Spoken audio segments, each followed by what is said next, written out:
Assalamualaikum. Waalaikumsalam warahmatullahi wabarakatuh. Saya mau nanya, apa tujuan manusia diciptakan? Baik. Seorang musafir ketika hendak keluar rumah menuju suatu tempat, pastilah dia mengetahui arah tujuan hidup, arah tujuannya. Tetapi ketika dia tidak mengetahui tujuannya, pasti dia akan tersesat. Seseorang yang hidup di muka bumi ini, pasti dia mengetahui arah tujuannya. Tetapi ketika dia tidak mengetahui untuk apa dia diciptakan dan kenapa dia hidup di permukaan bumi ini, pasti dia akan tersesat, pasti dia akan banyak menyimpang, melakukan kemaksiatan, sehingga ujung-ujungnya dia akan dimasukkan di neraka Allah Subhanahu wa Ta'ala. Itulah pentingnya kita mengetahui bahwasannya tujuan hidup kita di permukaan bumi ini itu hanya satu, yaitu beribadah kepada Allah Subhanahu wa Ta'ala.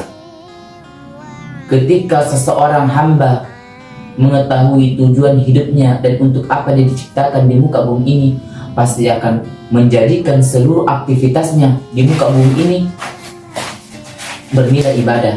Dia ingin makan, ibadah, bepergian ke suatu tempat, ibadah, minum, belajar dan sebagainya. Dia menjadikan semua aktivitasnya sebagai ibadah.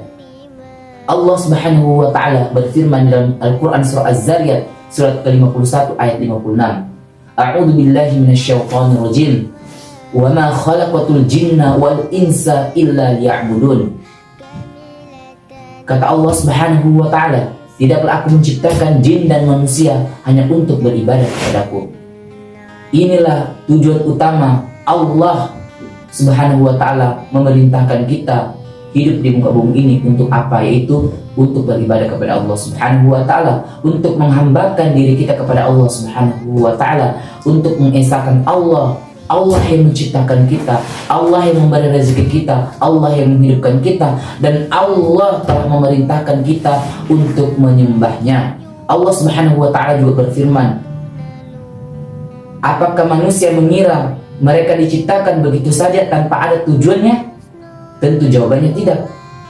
Kita bukan binatang yang hidup begitu saja, makan, minum, bekerja, melampiaskan hawa nafsunya dan mati begitu saja. Tidak, kita adalah makhluk yang mulia. Manusia adalah makhluk yang mulia yang diciptakan oleh Allah Subhanahu wa Ta'ala. Ketika Allah Subhanahu wa Ta'ala memerintahkan kita untuk menyembahnya, Allah pun memberi rambu-rambu atau aturan bagaimana kita menyembahnya.